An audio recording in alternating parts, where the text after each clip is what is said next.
I was thinking that I really probably should introduce myself to explain kind of how in the world this whole thing came to be. And I was thinking just this morning, reflecting back on just how long I've been thinking about the issues that we're going to talk about today. By the way, my name is Karl Martin. And I was thinking that it goes back at least 50 years because I remember the bicentennial, 1976. And I was a church kid and 17 years old at that point. And I was in a choir that was put together by a bunch of churches, not just one church, but a kind of gather up the teens from a bunch of churches. And we were singing. And they gave us to sing this bicentennial musical called If My People, based on the verse from Chronicles. If my people who are called by my name shall humble themselves and pray, I shall hear their prayers and will heal their land. And it was clearly, again, on the bicentennial, and it was clearly designed to present America and Americans as the people that were being addressed in this, if my people. And I remember even as a 17-year-old thinking, is that right? Is that a good idea? That doesn't seem like we can just make that connection between this Old Testament passage about God's chosen people to Americans. And then it made it seem like, well, then heal their land, that's America. And that's clearly how the musical was presented. And I remember at the time thinking, well, I'm not sure that that's right. And it's so odd to me, kind of looking back on your life, that you can see it's like there's some trajectories that started much earlier than I thought that have kept on. Because as I think about it, I went to college. Chose a college that had been kind of a family legacy and a church legacy. Point Loma Nazarene College. It was Point Loma College at the time. They hadn't put Nazarene in the name yet. I'm the youngest of 6. I had 3 older siblings who had gone to college. They had all gone to that college, starting when it was in Pasadena before it moved to San Diego in 1973. So it was probably kind of following in their footsteps. But it was also choosing Christian higher education, which meant that as I look back, all of the things I was most interested in learning about were about my discipleship to Jesus and American culture. That was it. Those are the things I took all the other courses, but those are the courses like, this is what I want to learn about. And then I just kept going to school. Honestly, I just kept going to school as long as they'd kind of let me. Ended up earning a master's and a Ph.D. in American Studies from University of Minnesota. California native, from San Diego to Minneapolis. That was a shock. But stumbled into some incredibly great professors who really helped me, and into an environment where I could be self-consciously a Christian scholar and not feel like I had to put my kind of faith off to the side, but I could really kind of think about this kind of as one piece. Incredibly grateful for that experience. And this was, I was in residency in Minnesota, 85 to 88. Second Reagan administration, rise of the moral majority. Had a lot of my classmates who had no church background kind of looking at me and saying, can you explain these evangelicals? And that's like, I'm not sure I can. I will try, even though it was part of my heritage. Like, this is really such a different direction that the culture and the subculture of American Christianity, especially among evangelicals, seem to be going. Because I remembered that same bicentennial summer getting really excited, even though I couldn't vote yet, but really excited that Jimmy Carter was running for president. And if you can imagine an America where the evangelical Sunday school teacher is the Democratic candidate for the presidency, that was my world, right? And so this was kind of a real adjustment, a real shock. Ended up then a teaching career that started in Idaho, where I met my wife, Brenda, and eventually we came down here and I landed at my alma mater and have taught at Point Loma for 27 years until retiring last May. Just ridiculous that this worked out. I never looked for a job in my life, really. I just they came to me. It's like, said, "Do you want to do this?" I was like, "Oh, that sounds good." And then I realized that I could actually, amazingly, talk about books, listen to music, watch films, and talk about them for a living. This did not gel with my working class background. My dad delivered lumber, and I was like. And from the lumber yard to housing developments. And I kept thinking throughout my entire career, I would joke with students that sometimes someone's going to catch me doing this and make me get a real job. But it didn't work, didn't happen. So I kind of finished up things there.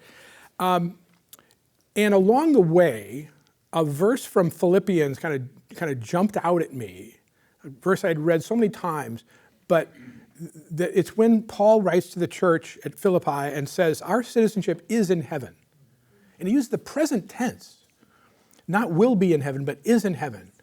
And I realized that part of what I'd been doing since I was a kid was trying to figure out this kind of dual identity and the obligations and responsibilities of this dual identity. That I was simultaneously a citizen of heaven and, in my case, a citizen of the United States. Okay. In Paul's case, a citizen of Rome. And Paul certainly did not surrender his Roman citizenship when he said, our citizenship is in heaven. His Roman citizenship was really important to him. It saved his life on more than one occasion. Right? So here's Paul trying to work it out too. It's like, well, this is what this is what I've been trying to do, is work out how these things kind of work together and what to do when they're in tension.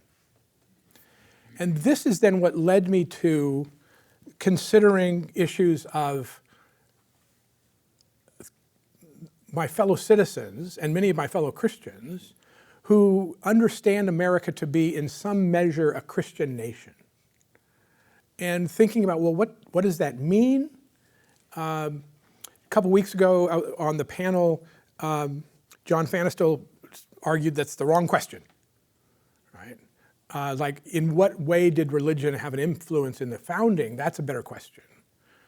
That's a great way of thinking about it. I also think that another historian named John Fia helped me when he basically wrote a book, Was America Founded as a Christian Nation? And said, well, it depends on what you mean by Christian and when you date the founding. Yeah. Right? And that dating of the founding is something, okay, sidebar. Isn't it? It's interesting to me that we make such a big deal of 1776, that's the marker. That's the bicentennial. Now we're celebrating the 250th anniversary. That was just the colonists saying, we're willing to go to war. That was in no way founding a nation. They had no clue. First of all, that they would win this war, that was a long shot. And if France hadn't gotten involved, would not have happened the way it did, probably.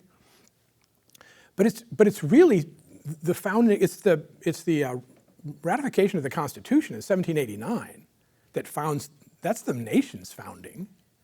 But we don't really do too much. You don't really hear about the spirit of '89, right? There's none of that. And so this goes way back, right? Lincoln in the Gettysburg Address, when he says 77 years ago, he's going back to 1776 at that speech. So he's kind of linking the founding. So that is interesting. But if you talk to a lot of Christians, American Christians, they might push even further back to some folks that I'd like to talk about this morning a little bit. Okay. So a couple months ago, when Pastor Trudy mentioned Christian nationalism in her sermon, and I could tell she was kind of wrestling with, what do you even do with this movement in American Christianity right now, in American culture right now, that I, being fairly new to the church, still felt like I should probably go to the pastors and let them know just how long I've been studying these matters. So I found her after church and said, if I can help, I'd be happy to. I've been thinking about this stuff for a very long time. So that's what led to the panel a couple weeks ago. Wonderful to find a couple other folks who've been thinking about these issues too, kind of bounce this off. And then I said, if whatever I can do, I'm available. So the pastors felt like a good follow-up would be to have this meeting and 3 others over the next 3 Sundays after today to try to, I think, judge the interest in this topic. And then if we feel like at the end of those sessions that there's still interest and we want to do some reading together to pick it back up in the fall, perhaps. So that's where all of this is going. And for me, when I think about is there interest, for me this comes down to will this study enhance our capacity to love God and love our neighbors? If it will, then it's worth doing. If it won't, then it's not worth doing, at least not in this context, right? Not in the context of a congregation kind of coming together. So that's kind of like, that's the genesis of all of this. I really need to kind of spend some time this morning getting a sense of what you all are interested in talking about. And if you're interested in doing a little bit of reading or not, if so, I can kind of get some resources to us. But if not, we can just kind of generally talk about where we are, okay? Because we are at a really, really interesting, the idea of America as a Christian nation has kind of bubbled up at various times in our history. It is really, really prominent right now, very, very strongly. And so I think we need to, before we're done, we'll come back to like what form is it taking? But you are talking to a cultural historian. And so for me, it's like, I gotta go back to the beginning of all of this. And that beginning is not an American beginning, but an English beginning, okay? Because the 17th century in England is a very disruptive century, both politically and religiously. I think it's encouraging, I hope it's encouraging, that a country that is strong and vibrant, we could look back and say, they had a rough century. It may put our current moments kind of in context a little bit. We have such a short history compared to other countries. But England in the 17th century is bouncing back and forth between Catholic monarch, Protestant monarch, no monarch, okay? And in the midst of that, the Church of England is a Protestant church, but it retains more Catholic elements than a lot of the Protestant churches on the European continent. So the Protestant Reformation on the European continent is pretty drastic. Okay. In England, it's like, yeah, we like this, we don't like this. Like, depending on who's on the throne, right? This is like we're okay with Catholicism, we're not okay with Catholicism. This means that Christians in England in the 17th century, especially if they felt strongly about some things, could either be, I'm okay with the monarch and I'm okay with the way things are, or I'm in big trouble and it would be in my best interest to get out of here. Because people are being killed for being Catholic, people are being killed for being Protestant. Various moments, okay, in all of this. Okay, so it's in that context that 2 groups emerge. One very small group whom we know as the Pilgrims. They are English separatists. They have completely given up on the Church of England. And to separate, said the only way we can really be disciples of Jesus is to separate ourselves from the Church of England. It's retained too much of its, the anti-Catholic stuff is just really strong through all of this. It's just retained too much of its Catholic elements. We cannot be faithful to the gospel and remain in the Church of England. We need to separate. Now this is, again, depending on the moment, borderline treason. So it's like, and maybe it would be good for us to get out of England. So this is the group that goes to Holland initially, okay? And they spend some time in Holland, but they come to realize, like, our children are growing up Dutch. And that was really not what we had planned here. And so they petition the English crown to make the cross the Atlantic. And they hope to join the Virginia colony. That's where the Mayflower is headed. They get a little off.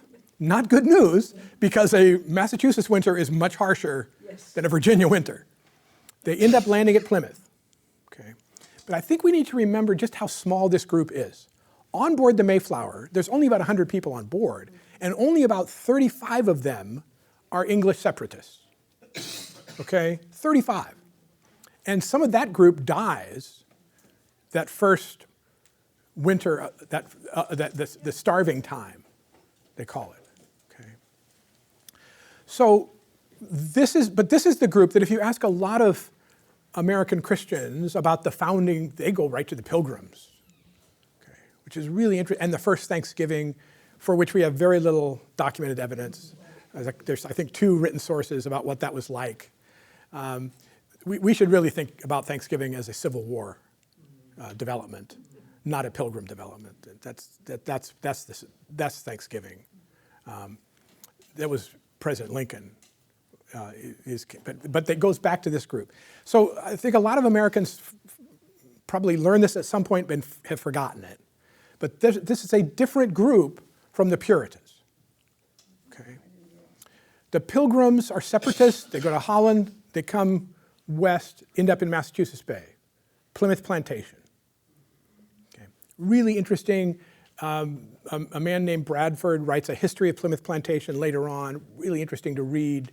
He does not pull punches. He's like, here's what it was like. Here's where we did well. Here's where we failed. And some of their failures are really big. Okay. Not the ones I kind of hoped, some of them are not the ones I'd hoped to recognize as failures, like stealing food from Native Americans. But this is a separate group. The Puritans are not as extreme as the Pilgrims. They believe that the Church of England is corrupt, but they believe it can be purified. That's the name. Okay, we're going to try to purify this. All across England, there's a pretty strong group of Puritans. Okay. In 1630, a man named John Winthrop, on board a ship called the Arbella, comes to Massachusetts Bay Colony, establishes Massachusetts Bay Colony, and throughout the 1630s, more Puritans come. It's okay, now we've got kind of a growing, we've got something happening now. Let's go to Boston.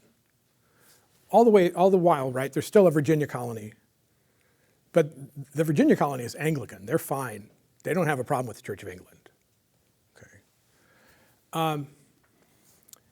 So the first thing is to kind of make sure that that division is in place.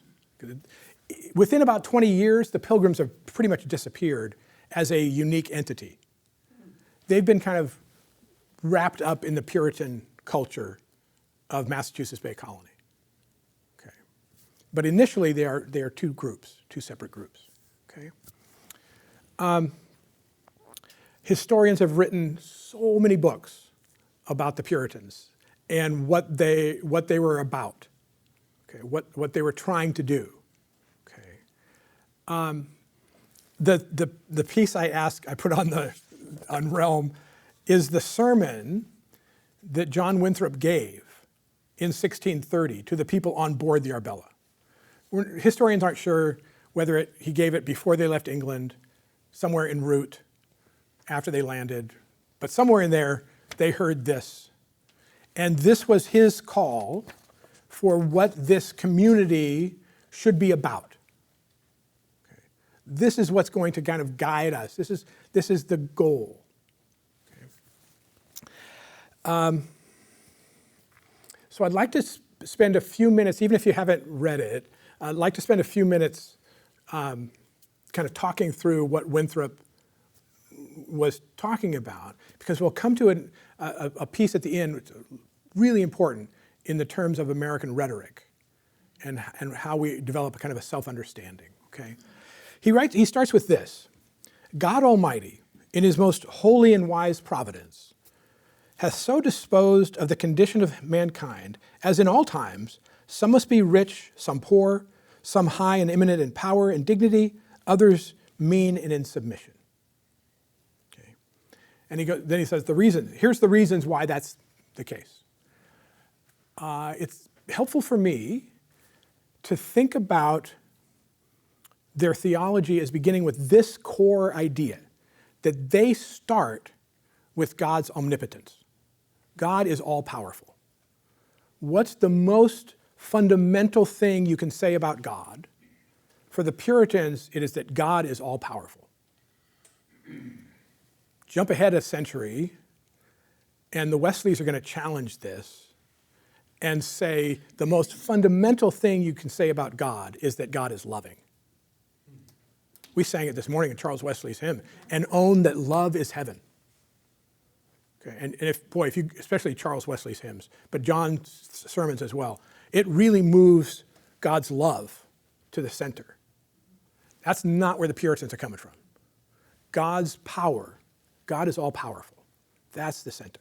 So therefore, if God is all powerful, and we look around and we see in our society, some are rich and some are poor, and we look back in history and say, it seems like it's always been the case that some are rich and some are poor. If God wanted it a different way, he could make it a different way. This must be part of God's plan. So let's figure out why God would plan it this way, okay? And one of the things that Winthrop says is that this is not so the rich can feel like, hey, we're really great, and you people who are poor, that's really too bad for you, right? He goes on to say, no, this is like, you have obligations to one another. So God has made it this way to make sure that the rich don't get full of themselves and actually help the people who are less fortunate, and vice versa. Okay. So you see him wrestling with this? It's like, okay, that's the way things are, but why? So if that's the way things are, and God wants it this way, then any action to try to improve my lot is against God. No. This is what's so interesting. This is what's so interesting about these folks, is that they believe that God's all powerful, but at the same time they think that, no, that's okay for you, because that may be God's will. You just don't know it. Okay. It's not to say that if you're poor, you're always going to be poor. It's not to say if you're rich, you're always going to be rich. It's to emphasize that God's hand is in all of this. Okay. So no, strive to do better, because you don't know the will of God. And it would be incredibly, from a Puritan perspective, it would be incredibly presumptuous to assume to know the will of God. Right? I can't. That is beyond. That's not my role. That's not my job. That's beyond me. So I live my life doing the best I can. If riches come to me, I thank God, and I try to act responsibly. Okay. But they're anxious about this. There's times in the 17th century where people who get too rich, it's like, we're thinking that's a problem for you, right? It's like there are people who are fined. There are Boston merchants who are fined in the Puritan colony. It's like, that's too much. That's too much. Okay. Yeah. So it's not that this is so that some people are more honorable than others. Right. This is why then Winthrop goes on to say, we are bound together, the great image here. We are bound together in this community. We are bound together by ligaments of love, because we need to care for one another. He knows that the English colony in Jamestown did not get off to a great start because, and I'm sure Winthrop would relish this, because those Anglicans didn't see things this way, and the wealthy Anglicans didn't take care of the people who were not as well off as they were. They wouldn't even work. Well, first of all, slavery is part of the equation, but it's also like, well, we don't need to work, we're rich. It's like Winthrop's like, oh, that is such a dangerous thing to claim. So Massachusetts Bay Colony is going to be different than that. Okay, we are going to be bound together by ligaments of love. Okay, he goes on in this sermon. If you kind of try to plow through it. After a while, you get used to the spelling. Yeah, to the spelling. Yeah, I don't know why. It seems like, especially the stuff that's on the web, it seems like they could update at least the spelling for us.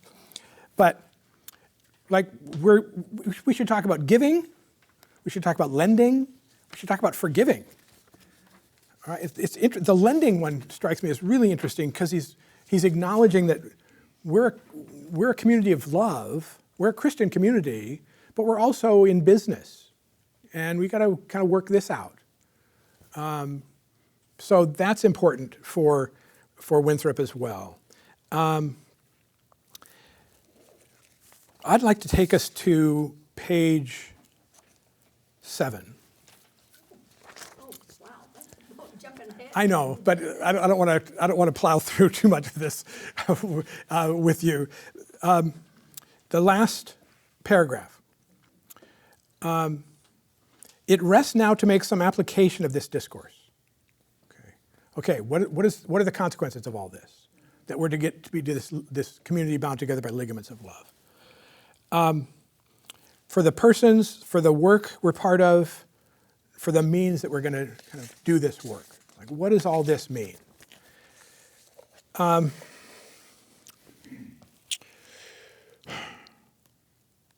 on page 8, it's all one paragraph. So if we go probably about 10 lines up from the bottom of the page, thus stands the cause between God and us. We are entered into covenant with him for this work. We have taken out a commission. The Lord hath given us leave to draw our own articles.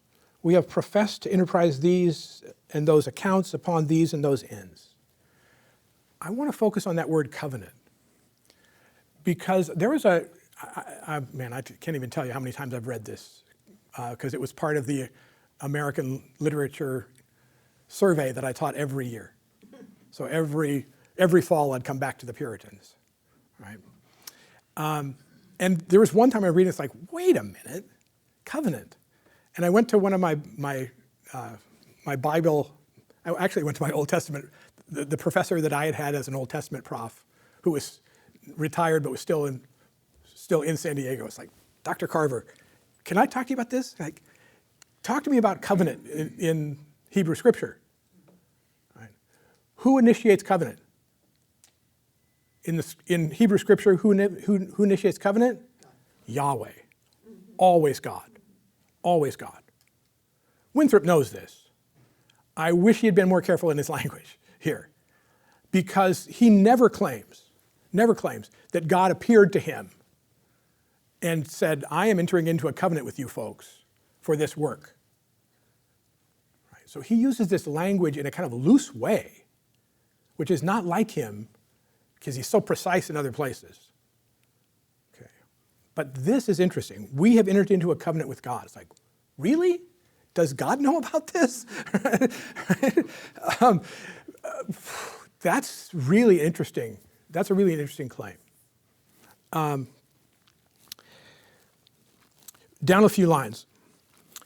But if we shall neglect the observation of these articles, which are the ends we have propounded, and dissembling with our God shall fail to embrace this present world and persecute our carnal intentions, seeking great things for ourselves and our posterity, the Lord will surely break out in wrath against us, be revenged of such a sinful people, and make us know the price of the breach of such a covenant.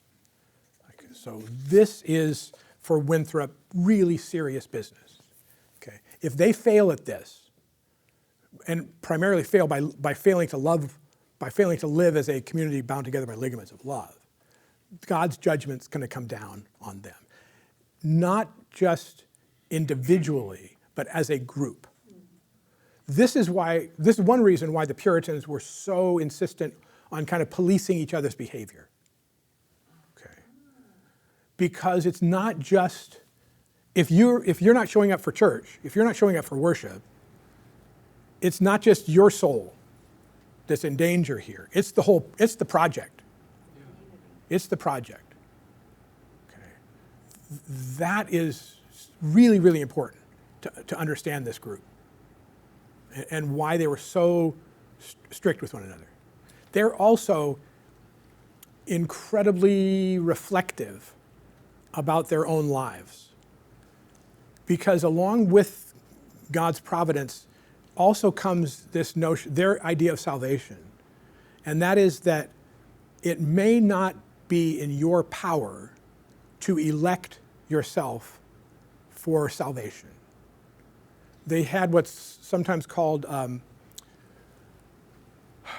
a double covenant kind of thinking, that some are destined for salvation and some are destined for damnation. That God's salvation is not available to everybody. There are some in the middle who could go either way, apparently. But there are some who are destined for heaven and there are some who are destined for hell. If I'm destined for hell, there's nothing I can do about it. Perhaps. Perhaps. I mean, again, this is God's all-powerful.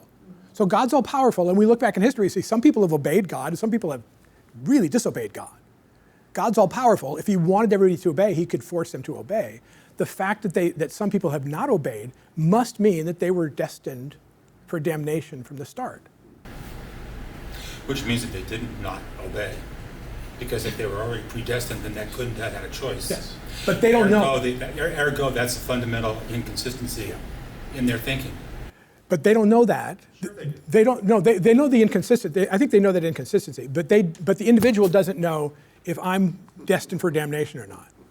So I don't want to fall into despair thinking I am, when I could actually do something to change my lot. But if God is already determined that I'm going to hell, then I can't change it. But you don't know that. You do not know the will of God. And therefore you have to act, here's the tricky thing, you have to act as though there is a difference. That your actions matter, even while recognizing that I could be wrong. But again, the first group in 1630 on board the Arbella, none of them think they're not among the elect. They wouldn't be doing this, right? You're not going to get on this boat and make this crossing and participate in this community if you think I'm not among the elect. Okay. Is this where the concept of predestination? Yeah, this is predestination. Yeah, this is Protestant. Calvinism 101. Yeah, this is Protestants trying to work out a theology that does not include purgatory, and that does include kind of a measure of human choice, but does not compromise the absolute power of God. And they wrestle with this. This is really a difficult thing. Again, a century later, you're going to have an evangelical movement that sweeps through both England and the colonies that say, no, you can choose. This is up to you to decide. Okay. And that's the legacy that has really come down to, I think, a majority of Protestants. Okay. But they are so focused on the providence of God. By the way, you may not know if you're among the damned. You also should not be certain that you're among the elect. Okay. And so these folks they kept journals. They kept diaries. And a lot of this is like, I believe I am, but always looking within, always looking at their own behavior, always looking at the blessings of God. Are those blessings coming to them or not? So ergo, the entire community is bound up in an idea of constant fear. I'm not sure that fear would be, Stan, that I would call it fear. They're probably anxiety at least. Anxiety is a small version of Yeah. fear Yeah. because you have no idea, you have no certainty of what your nominal future is going Yes. to be. Yes. I think that does sound like fear, and that's why some people say, well, to overcome that, we are going to be the select. Ergo, that is the precursor to, quote, Christian nationalism, because we are the chosen. Yeah. and you are not. Y'all Yeah. aren't. Yeah. And again, for this group, they're not sure about the Anglicans they've left behind in England. First of all, they're not sure about them. They're certainly not sure about the savages. Actually, savages is a later word. At this point, they probably would have referred to the indigenous population as heathen, which is a more neutral term saying they have not been exposed to the gospel. But they're still hoping. They're still hoping because part of the mission that they do this is to witness to, and this is where I kind of like to land here in just a minute. But before I go on in Winthrop's sermon, let's talk about providentialism a little bit. This is, my understanding of this comes from a book by a British historian by the name of Nicholas Guyot. Incredibly well-researched study. It's called Providentialism and the Invention of America, 1607 to 1876. So he takes this long string, and sometimes he goes decade by decade. This is how incredibly researched this is. And one of the things Guyot helped me understand is that in the 1600s in England, providentialism is a very prominent idea. But it's not, there's not a single position. There's not only one position. I think I tried to talk about this a couple weeks ago, but I think it's probably good to come back to. We've all encountered people who talk about kind of individual providence. Like, what is God's will for my life? Or I felt God's direction in this way. Or all things work for good.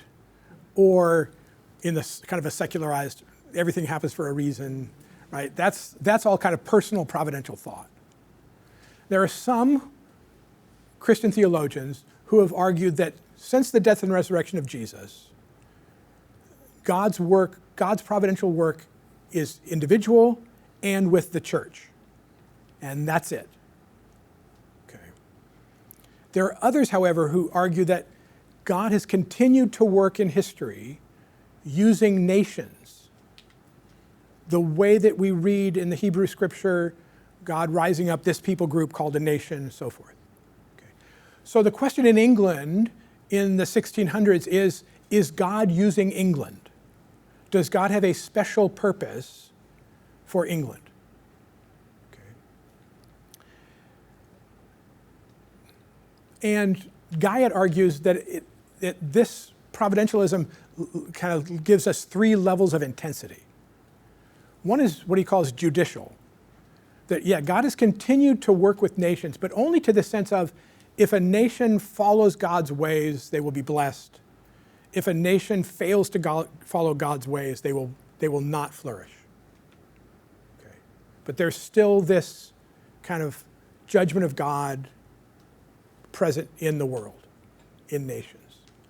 The next level he calls historical. And this is really what's kind of going on in England at the time, saying, not only does God work in history still using nations, but he intervenes, elevates some nations for a particular work. Okay. Maybe for a particular time, maybe for a long time, we don't know. But God still raises up nations to do his will in history.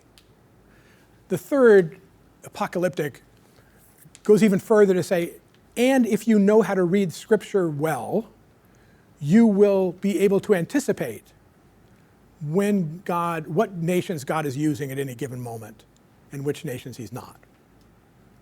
If, like me, you were raised in the 70s, you got a pretty strong dose of this. Books like The Late Great Planet Earth, like all this kind of late Cold War stuff. The Left Behind stuff is still, it's strongly apocalyptic. It's a later development, but it's still strongly apocalyptic. Because it's all like, we know the Soviet Union is the Antichrist, America's God's people, here's what's going to happen, all that kind of, that's apocalyptic. But that's a fairly muted in England in the 17th century. Okay. Historical is not. It's like, there comes this belief like, England has a role to play for God in God's salvation history. God is using us to achieve his purposes in history. In part, this ties into the development of colonies in the Western Hemisphere, because part of what England understands themselves to be doing is to providing an alternative to the Catholic missionary work being done by France and Spain. They are spreading, in their understanding, they're spreading the darkness of Catholicism to these people who have never heard the gospel, and we need to get the true gospel to them. So we have to counter the Catholic presence of France and Spain. Is that a competing idea of each of us have our own proverbial absolute truth? I'm not sure what you mean by absolute truth in that context, but certainly the Catholic. Because we are right and they are wrong, or switched, and Yeah. ergo, why was the conversation with the Puritans so keen on England's and Anglicans, as it were, value, as opposed to, I don't know, Calvinists in Switzerland or something? Yeah, in part because they see God's hand at work in history, making their efforts to colonize the Western Hemisphere successful. It's not hard, if you kind of put yourself in this mindset, it's not hard to think that you see the defeat of the Spanish Armada in 1588. It's like, well, if God's hand isn't in this, how in the world did we defeat the greatest navy in the world? God's hand must have been in that. And therefore, God is opening the gate for England to colonize the Western Hemisphere, because Spain no longer controls the Atlantic. So it's the competition not only between Anglicans and Calvinists on the continent, but even more, I think, strongly between Anglicans and Catholic, because there's not a strong Calvinist push to colonize the Western Hemisphere. There's a Catholic push and an Anglican and an English push. Those two items are very closely related, as opposed to what happened. It just struck me as you're speaking there, how it would have been, I'll take a short minute, had, I don't know, one of the boats blown off course and landed in the Yucatan and encountered the Mayas. Because of an entirely different mindset and historical development. Yeah. I'm just picking that arbitrarily. I mean, it's not the same age, but I'm just picking those ideas being fundamentally different, as identifying the others as being savage. Mm-hmm. Well, yeah, because I think the Catholic priests are in an incredibly difficult situation, especially with Spanish exploration and settlement in the Western Hemisphere. You either let the conquistadors go without any kind of church presence, or you get on board with the conquistadors and you see horrors. And your level of complicity is graded, but it's going to be some level of complicity. There's a really, really interesting Catholic priest, Cabeza de Vaca, who at one point petitions the Pope and says, we've got to stop enslaving indigenous people. We've got to stop slaughtering indigenous people. And I remember the first time reading this and thinking, finally, a voice that recognizes this. And then he follows it up by saying, what we should do instead is bring Africans. It's like, it's like, no, come on, how can you not see this? And he comes eventually to see that that's not, but what he sees initially is like, is this kind of presence where we're the chosen, we're the Christians, these are heathens, we need to bring them the gospel. But he gets to be very troubled by it. We cannot bring them the gospel with violence. Okay, that's his kind of take on this. But again, but if we stay with the English story, they have a very different idea of settlement. The Spanish model is conquest. The English model has come to be called settlement colonization, where you kind of settle in among the indigenous people.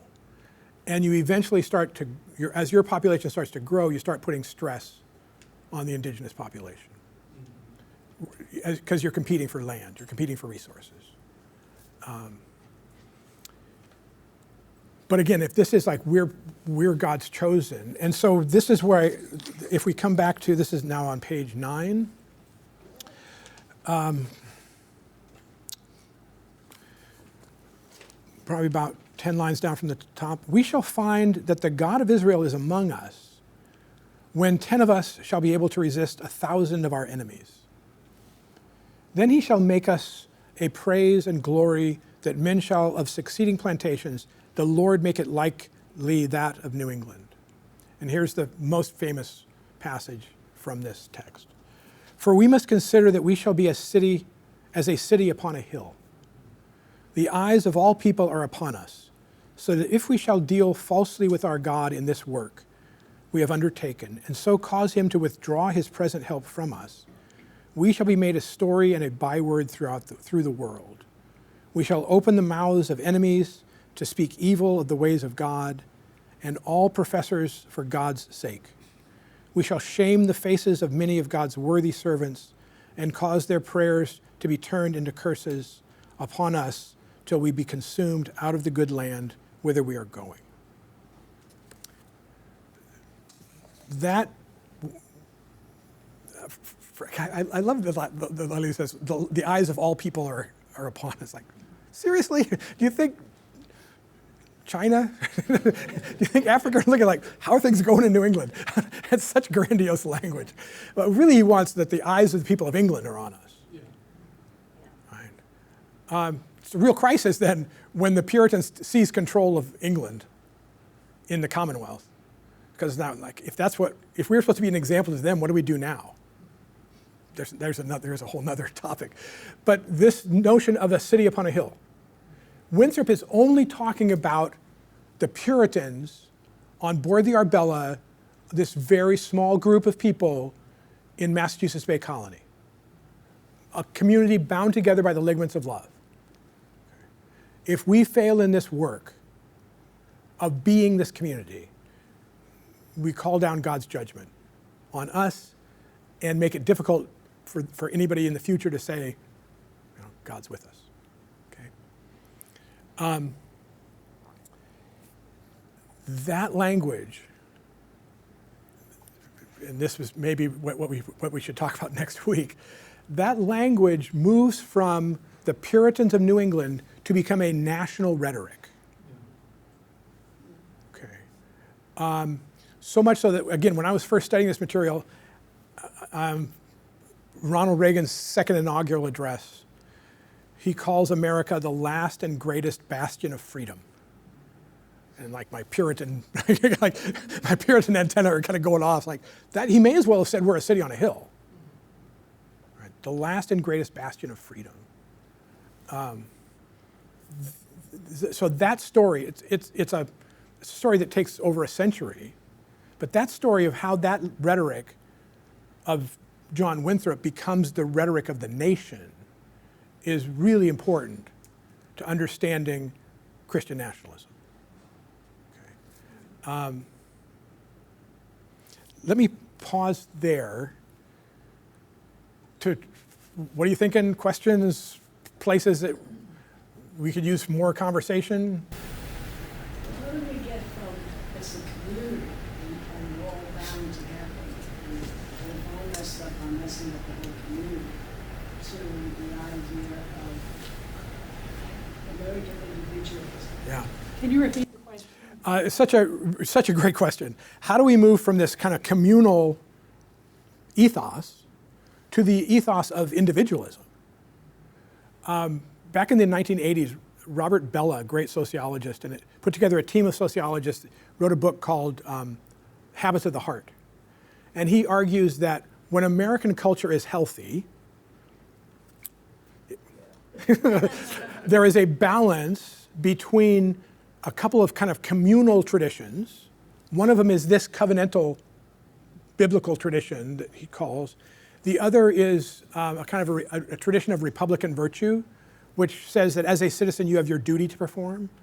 When American culture is healthy, there's that tradition, and then there's individualism. And they function in tension with one another. A couple different kinds of individualism. But I think what he wrote, the team of sociologists in the 80s wrote the book because they felt like the American culture was not healthy and that individualism had run rampant. And I think it's not gotten better in the last 40 years. That aspect of it has not gotten better. Where we have seen an erosion of that sense of like, but you still hear it in our rhetoric from our politicians, not the current administration. They use a different kind of American rhetoric. But there are other places where you get these, we're all in this together. Right? Times of natural disaster. It's like, well, why should I give money to help people who have been struck by a hurricane in Florida or in New Orleans? It's like, well, because we're all in this together. Well, if that's not Winthrop, that thinking comes into the American tradition through Winthrop and the Puritans. It doesn't come into the tradition through individualism. It's like individualism would say, well, you built a house in Tornado Alley. What'd you expect was going to happen? Or, to be closer to home, you built a house on a top of a hill where mudslides are eroding what's underneath the foundation, or you built on the San Andreas Fault. What did you think was going to happen? Right? That's the individual. It's like, well, you chose to build there. What are you thinking? Yeah. But that communal is like, no, we're all in this together. Which is kind of strange because we say that about people we've never met and never will meet. But there's always that exclusion. Yeah, who's the we? White people that are from England are all in this together, but the savages, it's okay to commit genocide on them. Yeah. Or the Africans, it's okay to enslave them. And I think that started us off on a military conquest that's never ended. Yeah. But that's also very Old Testament, when God tells them, go and kill, take this tribe and kill everybody, like don't eat anything. And the animals. And all the animals. So the historians have called this, Clark, a typological imagination. And you see this in the Puritans as well, where it's like we are a type of the biblical people of Israel. We're a type of the chosen people. The problem, right, with that thinking is that if you push that too far, then what did God tell the children of Israel to do when they entered the Promised Land? Wipe out the population. So do you push it to say, we're like Israel, therefore the native population are like the Canaanites? Because one of the things they never get this far, at least not many of them. We're like Israel, that must mean England was Egypt.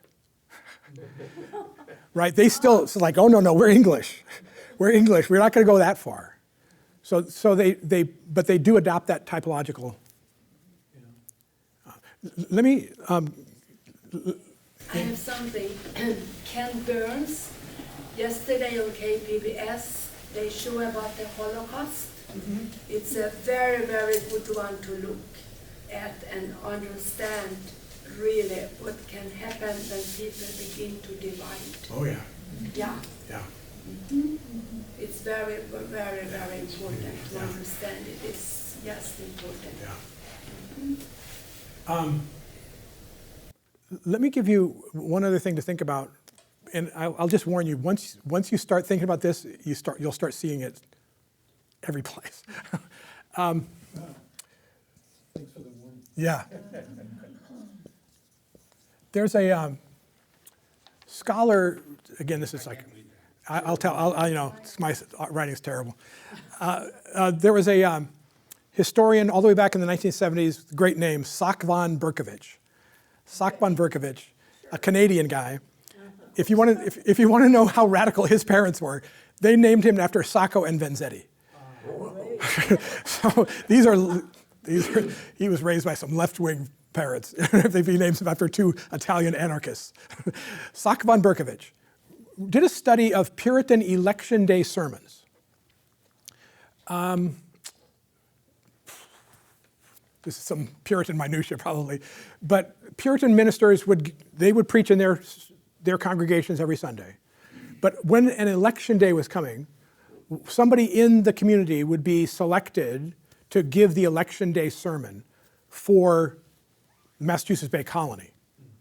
Probably several people. And these then would be some sermons they wrote that would be not just delivered but preached, but written and distributed broadly, which is why Berkovich could study them.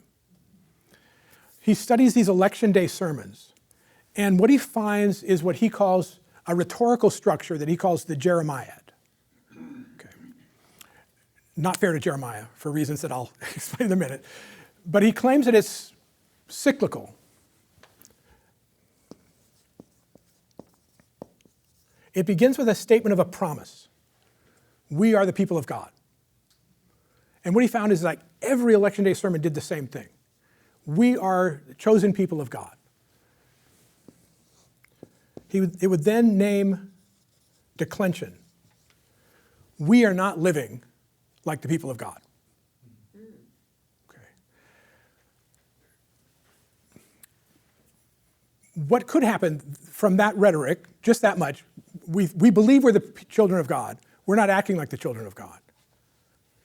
What it could go right is maybe we're not the children of God we thought we were. Okay? Oh, no. That's where Jeremiah goes, because that protects. This is where the biblical prophets go, because that protects the freedom of God to act in history. Okay. What Berkovich finds is that's never where these sermons go. They go to a prophecy that basically closes the loop. We're the chosen people of God. We're not acting like the chosen people of God because we've allowed X to exist in our midst. If we remove that declension, then we will be the people of God we were meant to be. Berkovich argues that this is a liminal rhetorical structure in that its end, you can find its end in its beginning. The promise is so deeply felt, so deeply believed, that nothing can alter it. Any level of declension, any level of evidence that this is a test. And if we take care of that, then we'll be the people we're meant to be. Okay? That's hard to work against. It is really hard to work against. Can I give you another example? Yeah, but keep going. I'll keep going. Wow, do you see this in the radical abolitionists in the 1840s and 50s? We're meant to be a people of God. We've allowed slavery to exist in our midst. But if we get rid of slavery, then we'll be the people of God we are meant to be. Guyette points out that one problem with that is that they name the declension not as racism, but as the institution of slavery. Because none of them ever address, like, what are we going to do with the freed African-American population? Are they going to be welcomed as full citizens in the Republic? Are they part of that promise of chosenness? Because the declension is not racism, the declension is slavery. Fascinating. If we get rid of slavery, then we're going to be the people we were meant to be. Okay? Martin Luther King, if you think about this rhetorical structure and you go to his I Have a Dream speech, like, this is the promise of America, but America has failed to deliver that promise to its people of color. But I refuse to believe that the bank of democracy is bankrupt. And if we deliver civil rights to all, then we'll be the people we were meant to be. You can go to other places. That's a very public speech for King. There's other places where it's just straight gospel. But that speech is very much this. Right. One of the places I got really fascinated one time, we're out of time, that in the 1950s there was a House Un-American Activities Committee. Yes. What a fascinating phrase, Un-American Activities. You can't really have that phrase without some kind of idea of what an American activity is. Right? So many reform movements in America are rooted in what's the problem with America? We're not being American enough. If we could just be more American, then everything is going to be fine. Okay. Right? I mean, Crazier and crazier. that is, but again, so everything is wrapped up in how do you define what does it mean to be American? And of course, you're defining that from the white male perspective, not Oftentimes. indigenous people. Oftentimes, although you could say we were meant to be a multi-ethnic, multiracial democracy. We have failed to do that in our treatment of indigenous people, slavery, and so forth. If we take care of those things, then we'll be the multiracial democracy we were meant to be. So you can cut it different ways in all of this. But it is that loop. In some ways, because America has only been, politically, America has only ever been one thing. Right? France has been a democracy, a monarchy. They've been occupied by fascists. They've been left-wing. It's like you can be all those things and still be French. Right? But America was always only one thing. And so it's that promise of, and so what's so important then is to think about what is that promise? What is that promise? Because so much of it is going to loop back into that. He calls this the American, his book is called The American Jeremiad, because he argues that this rhetorical structure of these Puritan sermons becomes a national rhetoric. And he makes a very compelling case. And it seems to me that one of the things that the language, our discussions, before and now, are that America is not what I think you just said explicitly, but different, and it is organizationally trying to be new. And newness has not yet been defined and absorbed by all of us, other than in those ways that are comfortable, with which we are comfortable, where we are familiar. And so the newness is still being defined, ergo, but the discussion of, if we get rid of, not racism, but we get rid of slavery, then we're okay. Is that newness is trying to understand what the Constitution was trying to embed that was not Roman or Greek or something else. So I think the issue is newness. Mm-hmm. Absolutely, and there's been a great debate about the Constitution. It was like, just how radical a document is it? And I think one reason that Americans go to the Declaration rather than the Constitution is because the Declaration is rhetorically a more radical document. The Constitution. I think it's more exciting. And and that engages people in a simpler set of rules, as opposed to more deep thinking about what it is that those things are. Right, because that's the one that says all men are created equal. Yeah. And while Jefferson and the committee that wrote it and those confirmed it did not mean what we mean when we make that statement, it still has the potential to explode. And it's been used by Americans who were not included in the original statement. Okay, we're out of time. Is this helpful? Yes. Do you want to keep, Let's keep going.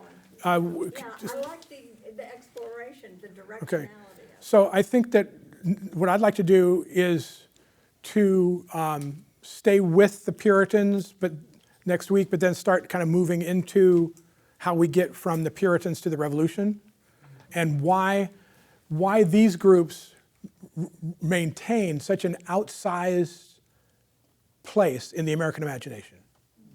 It's like, why are these two groups so important when in fact they were only one, right? This is only one colony. Yeah. Mm-hmm. The Virginia planters, the Maryland is a colony that's much more open to Catholicism. Pennsylvania is a Quaker, is a Quaker colony.